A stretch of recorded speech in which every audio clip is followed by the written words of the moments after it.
what I was learning from the podcast and interviewing these people and everything we had in the app was definitely following this idea of asking a big question and then asking a question on top of that to clarify and probe around these assumptions and stuff like that. And essentially, the easiest way to describe it is ask one question, but continue until you get past the surface to the root cause. Mark Champagne is one rad human being and someone that I connected with immediately over our shared love of podcasts and asking questions. Mark is a podcast host, a mental fitness strategist, and most recently, an author.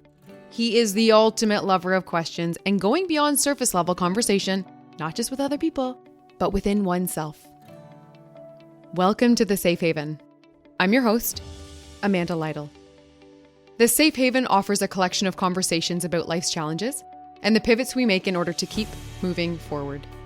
In the conversation with Mark today, he and I discuss his transitions between hosting a top-ranked podcast called Behind the Human and the co-creation of a journaling app, Keo, which reached 86.9 million people, and into his latest endeavor as an author.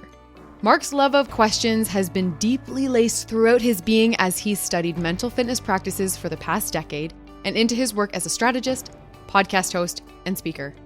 As Mark says, we all ask questions, but are they the right ones, the best ones, and are we asking enough of them? We jump into the conversation today after I've asked Mark to tell me about a major life pivot. Life pivot. I mean, probably the biggest pivot that I can think about, and that's like really set me off on this path, has been going from what felt like a very secure and safe job in the corporate world and brand management and marketing and all of that. And, being in a place that I really enjoyed the people I was working with and everything was going well and like a typical track. But then having this gut feeling of I would regret not trying this new idea that I had. And that new idea was related to a digital journaling app, Keo. And, for anyone that knew me or that I was working with, like that idea seemed to be from complete left field. But for me, it wasn't, because for the 10 years that I was in that industry, I was always getting up a bit earlier in the morning and I was, reading positive things and learning and exploring with all of these different wellness practices and specifically reflection or journaling. So, it was kind of like a 10-year journey of trying all these different approaches and finally getting to the point of being frustrated what existed in the market and thinking there's got to be a better way to do this. And then that was the oh shit moment. The oh shit moment was at a conference in Montreal. I was there for my day job essentially. And my brother-in-law attended as well, who was the co-founder of this app with me. And we're sitting there in between sessions. We're talking about it because we were pitching the app to people that were at the conference. And I was still attending it for the company as well. And whatever, we're kind of multitasking, or I was at least. And the feedback was good and it was going really well. And then all of a sudden, Snoop Dogg and Martha Stewart walked by together. No way. And they were the keynote speakers. And they were just going in business together to launch like one of his marijuana products or something, and some sort of cooking with her, like crazy partnership, obviously. And I remember they walked by. And my brother-in-law said, he's like, you know what? Why don't you just come join my company full time and you leave your day job, but then 80% of your time will be to launch this new business in this app. And you can help me with some of the other things that he was doing on the marketing side. But we always joke that he said, it was really Martha Stewart and Snoop Dogg that inspired that question. So that was the big oh shit moment to start off what has been the last 5 years of an entrepreneurial journey. And I never in a million years thought that I would be on this track. Backing up to the corporate world, what was it that you were doing in corporate? I was doing brand plans and marketing plans in the pharmaceutical world. Okay. So did that feel like a natural transition at all to jump in with your brother-in-law? Well, the only thing that felt really natural is that we really got along and we've always been interested in a lot of the same things. And the reason I emailed him was because I knew no one in any type of technology field except for him, who was running an IT company, not a development company. And we joke about that as well. Because his background in IT had kind of really no significance to us trying to figure out how to develop an app. But, we both really, enjoyed each other's company and trusted each other and stuff like that. And, he was an entrepreneur, since the age of 15, actually. So there was that element of, okay, well, there's some experience on that front. The part that felt comfortable to me was that I was leaving that job with a pretty clear plan forward, and knowing that I could rely on my skills around like creating a really integrated brand plan that I was doing for these like $100 million products, and deploy that into this brand new app, and actually put a brand plan together before the app was even close to launching. I'm throwing something at you at a left field. Give me the app pitch.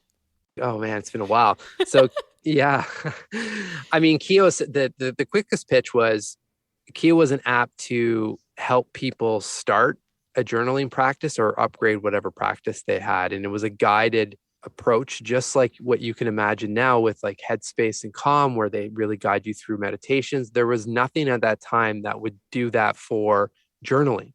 There were just blank apps that you would just write. But in our case, we wanted to bring powerful reflective questions to help start the process.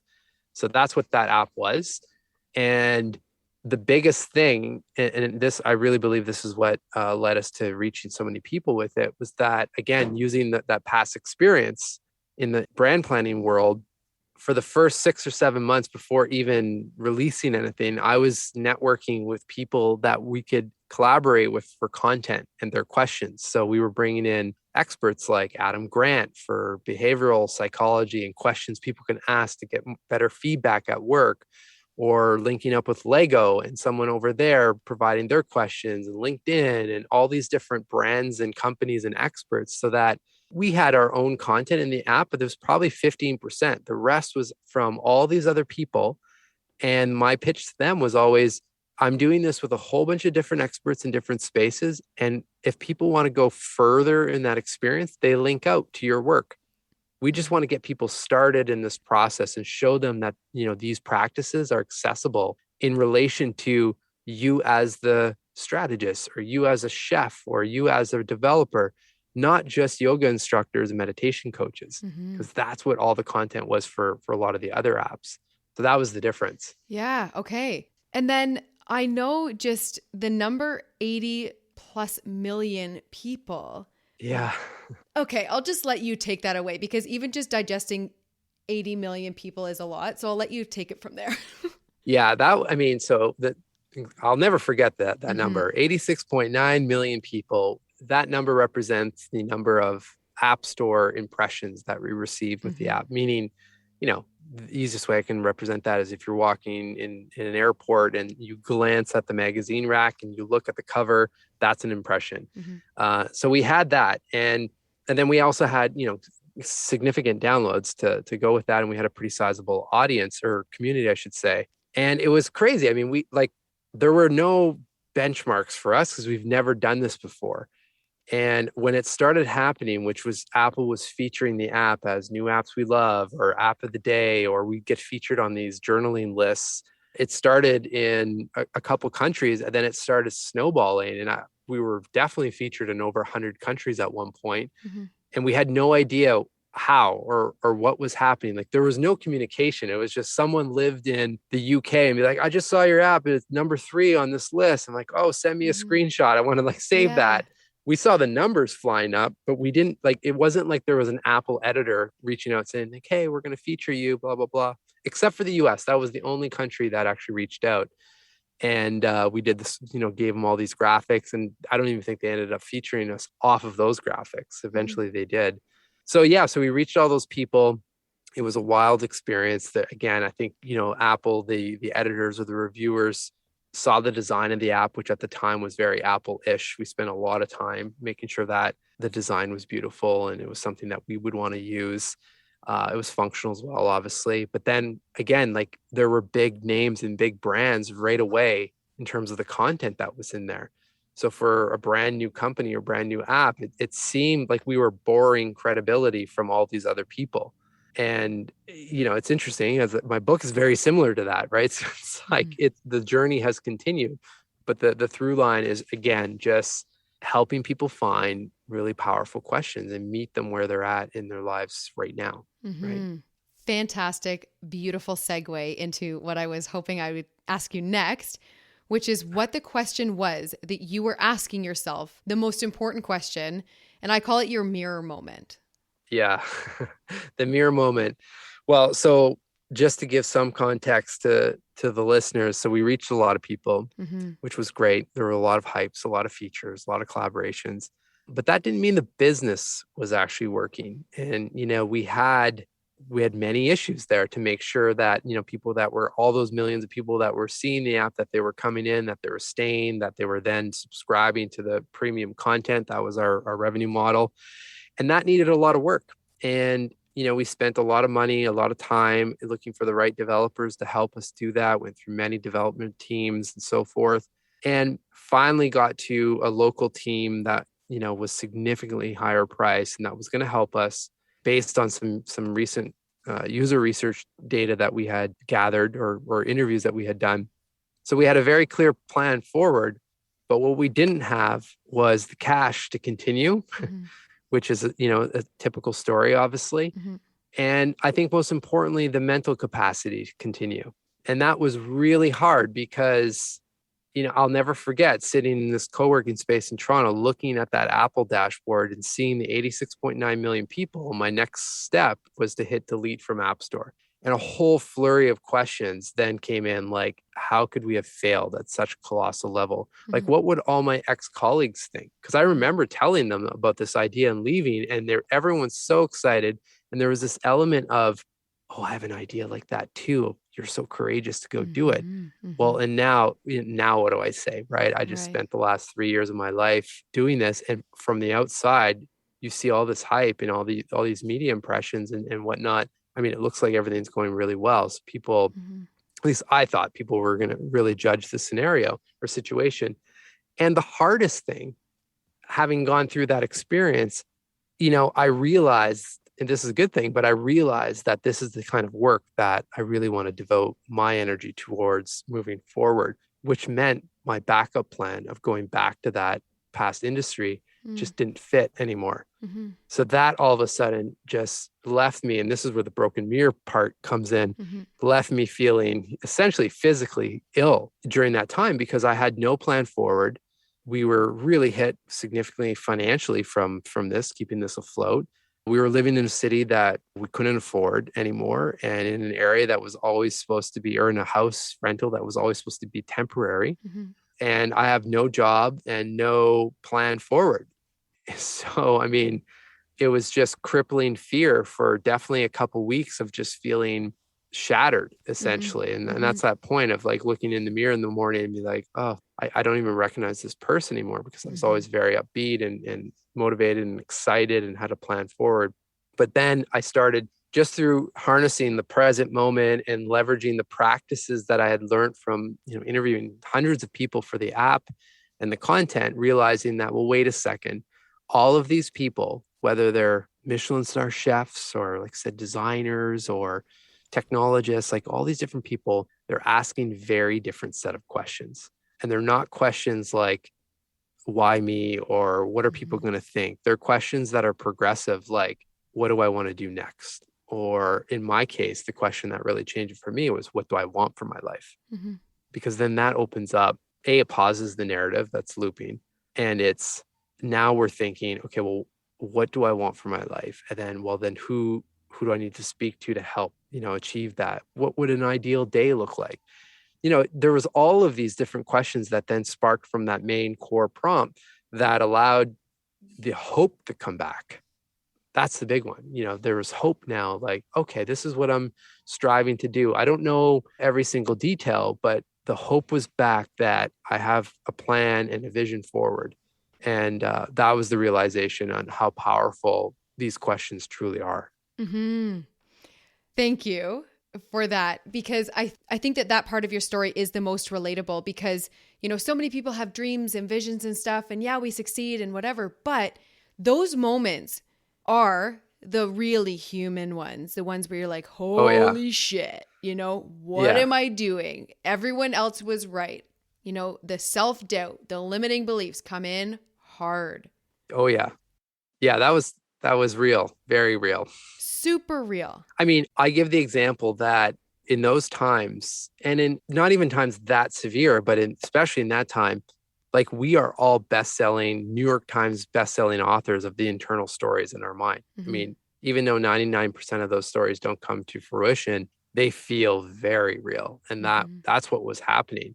And there you can chalk that up to so many different things in life and work. I mean, we're always predicting the worst case scenario and things that just are just not justified, but our mind really flips us a really interesting and very believable story that causes physical reactions. Absolutely. Yeah.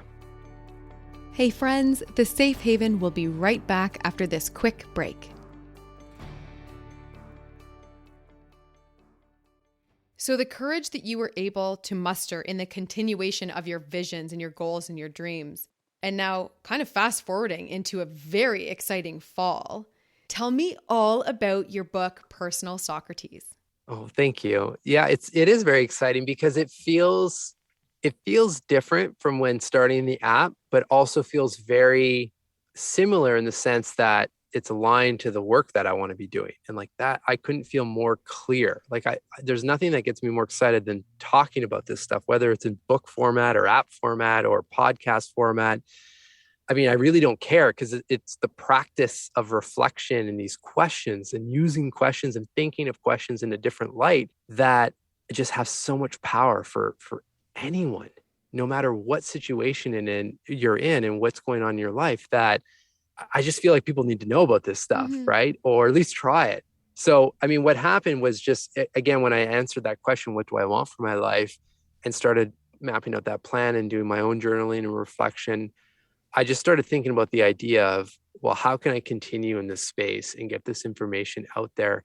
Again, very similar to the app and also the podcast Behind the Human, in a relatable way, not just, again, I'm harping on yoga instructors and meditation coaches, which I don't want that to come across in that way. But that industry in that world, I mean, you expect this kind of thing. You expect these practices from those people because that's what they're studying.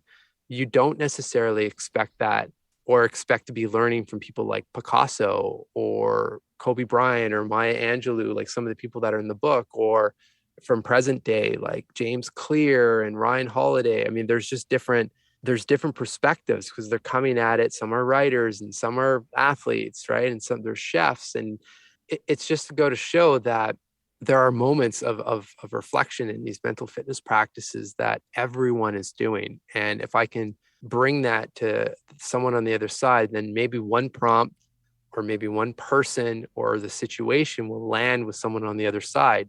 And everyone is different. So we'll all start in a different area, right? Like that's why the book is set up in mini profiles of 2 to 4 pages for a reason, because the idea is read the introduction in one sitting, but then after that, just open up the table of contents and scan through and stop wherever your intuition tells you to stop, because that's probably the question you need to be reflecting on or thinking about. And then from there, you open up a whole beautiful journey of clarity, and then living with intention, and then all of a sudden opportunity starts to spark. And having looked through that table of contents for your list of names, how on earth did you come up with those particular people, and how did they make the cut? Oh yeah, Amanda, that's a tough question. So first of all, the idea was, for anyone that's still living and around today, it was important to me that I had interviewed them already, and that it wasn't just because, I mean, some of these people are well known enough that you could probably just do the research and pull from other interviews and stuff. But there was something in me that, like, from an authenticity standpoint, I wanted to draw on the 240 interviews that I had conducted and was continuing to conduct for the podcast. So then I looked at just those names and then, realized that even though, like, some of them you and I would really know because we're interested in a lot of similar things, but not everyone knows those names. So then I figured, well, there needs to be a subsection of people that no matter who you are, you would recognize Picasso, right? Or Kobe Bryant, for example, or Robin Williams is another one.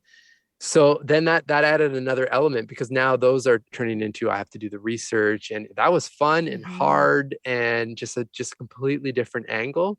But again, the idea was, how can I bring a diverse group of people that, you've got a painter, or you've got writers, or you've got entrepreneurs and athletes, chefs and things like that. Like, how can you bring a diverse group of individuals that someone on the other side will for sure relate with at least one Mm-hmm. to start? And that was the strategy behind that, and why it's structured, and why you see so many different types of people working in different areas of the world, essentially. Mm-hmm. So this actually makes me very curious about the Socratic method that you mentioned. So for Yeah. anyone listening, can you tell me about that?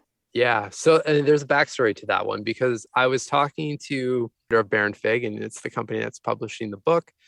And I was explaining the fascination that I had with questions and like what I was writing about. And he just kind of right off the tip of his tongue, he's like, "Oh, so like the Socratic method." Mm-hmm. And I was like, "Sure." I mean, I know of Socrates, like most people would just know the name, Mm-hmm. but that's kind of as far as my knowledge went. I just knew, yeah, that's the dude that asks questions, Mm-hmm. and many of them essentially. So, but then I started, and to Joey's credit, or at least, or to my credit, he had a minor in philosophy, so I'm sure he, studied Socrates quite extensively. But I dove in, I looked at Socrates and the Socratic method, and quickly realized, like really fast, that wow, he's bang on, because what I was learning from the podcast and interviewing these people and everything we had in the app was definitely following this idea of asking a big question and then asking a question on top of that to clarify and probe around these assumptions and stuff like that. And essentially, the easiest way to describe it is ask one question, but continue until you get past the surface to the root cause. Mm-hmm. And you can apply that to so many different things, health and work and personal and all that stuff.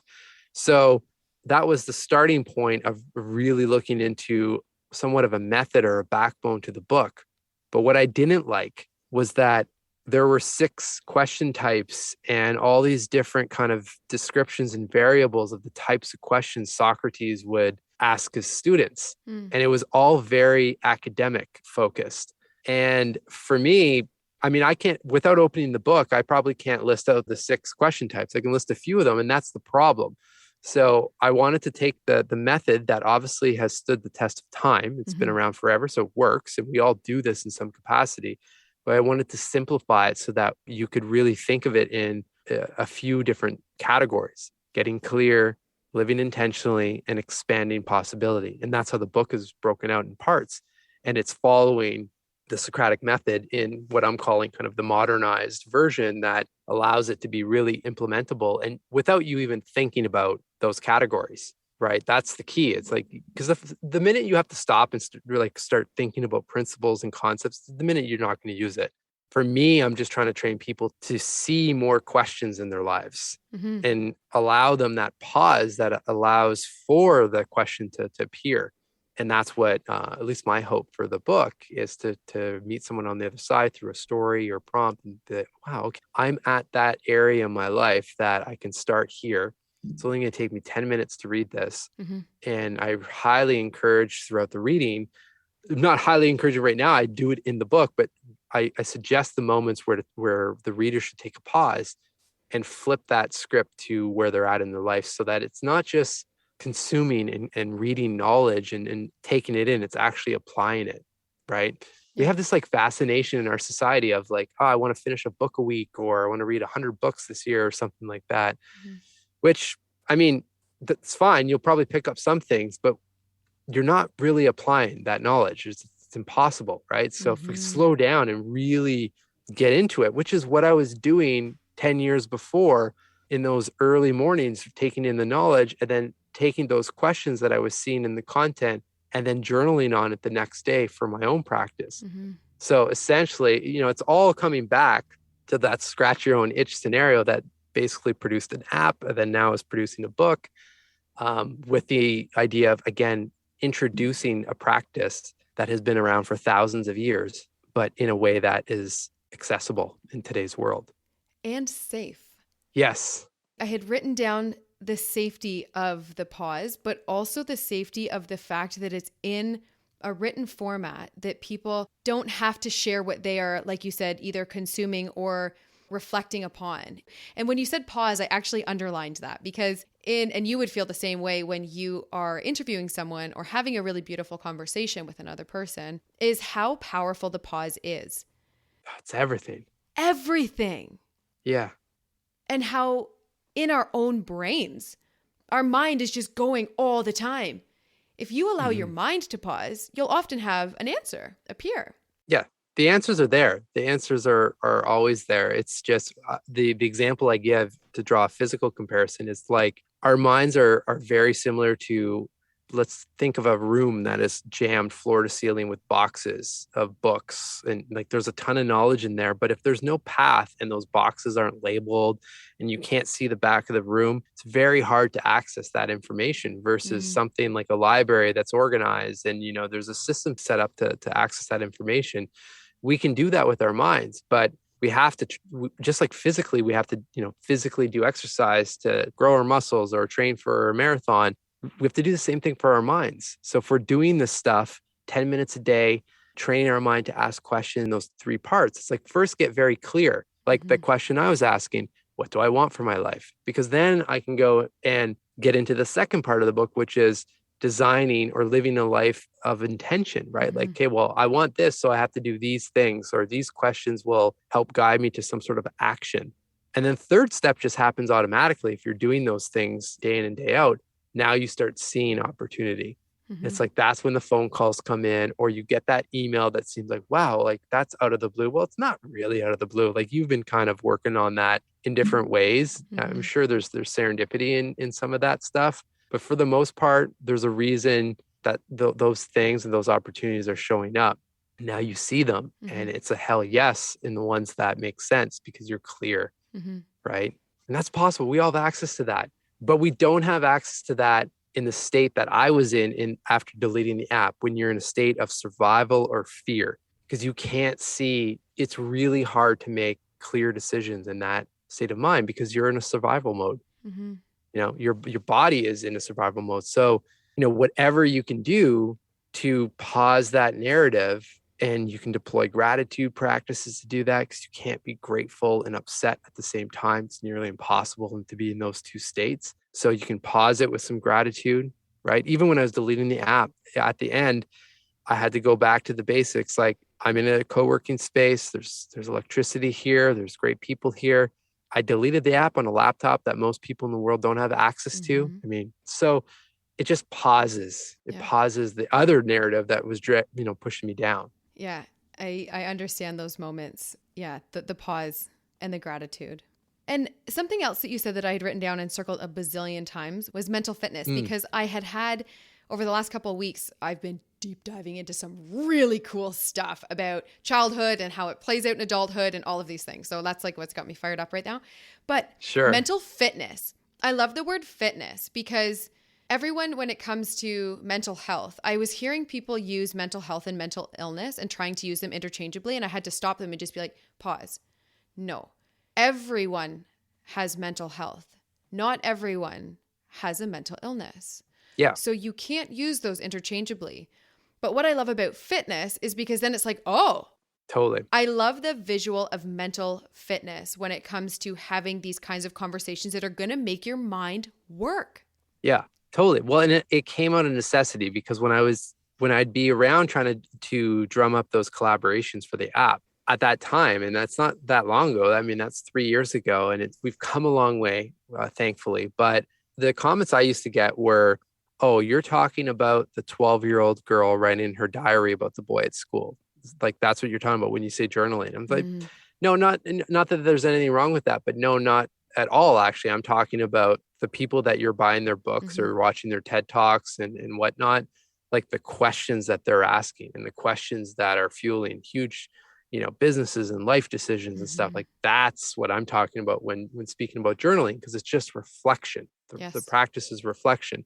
So I shifted the narrative and started talking about it, as mental. I wouldn't even use the word journaling. So we're going to talk about journaling and reflection. And you nailed it. It's specifically for the idea that people relate to physical fitness. You don't have to sell that idea. And then they link that over, mental fitness, like the workout for your mind. And this is seen as something that I'm taking charge of. And I'm deciding to go to the gym for your mind type thing versus all the stigma around mental health and mental illness, right? Yes. And that was the other thing. It's like, I see mental fitness as the umbrella, and everything. There's a whole bunch of different things that can be under that umbrella, like mental health, mental illness, mental resilience, mental performance, and you pick your category. But I'm trying to show that there are some small things that we can all do that can actually help all of those things. Mm-hmm. I could talk to you all day about this stuff. So can I. When does Personal Socrates come out? When is it available? October 22nd? Close. October 19th. Okay. Yeah. It'll be available on Amazon, at baronfig.com, your local independent bookstores. A lot of really good relationships with indie bookstores through the publisher. Mm-hmm. But yeah, I mean, Amazon's probably the easiest if you don't have a local bookshop. And October 19th, it is officially out. I think there's going to be a few weeks of pre-orders starting October 1st. And there'll be some special little bonuses and stuff like that if you order then. But I've already got it in my calendar, so I'm pumped. I am so excited for this. Yes. Thank you so much. Yeah, of course. I have my 3 safe haven style questions. You ready? Yeah, let's do it. What are you most proud of? Oh, trusting the journey. What would you like to be known for? Oh, that's an easy one. The question guy. The question guy. I love it. Yeah. Yes. Yeah. And if you had a message for everyone listening, what would it be? Oh, that for anyone that's trying any of this stuff, any of these practices, just be kind with yourself and, enjoy the process, enjoy the journey, and be open and try new things, but be kind. We're so hard on ourselves in so many different ways that we deserve better. Yeah. Mark, this was amazing. Where can people find you online? The easiest place is behindthehuman.com. I'll have everything about the book there as well. And the podcast is there, and the socials. I'm accessible. Shoot me a message. I would love to know, the questions that you're reflecting on that have helped you most in life. I'm a bit of a geek when it comes to questions. I have a spreadsheet of thousands of them over the years. So, I'm a collector of questions. So shoot them this way. The question guy. The question guy. Okay. This was fantastic, Mark. Thank you. And thank you. Mark, you are a legend in the making, and I am so happy that we've connected and remain in contact. I cannot wait to get my copy of Personal Socrates and wish you nothing but the absolute best moving forward as an author. This is just the beginning. To everyone listening, I recognize the privileges that come with my platform, and I'm committed to creating a safe, brave, and inclusive space with intention. If this episode has hit you right in the heart or inspired you in any way, which I'm sure it has, please screenshot the screen while you're listening, send it to your friends, and share it in your Instagram stories. Please be sure to tag us at the Safe Haven Podcast so we can personally thank you for it. If you're able to write a review or leave a juicy 5-star rating on Apple Podcasts, that really helps this podcast grow. For more great podcasts, check out frequencypodcastnetwork.com, and I will talk to you next week.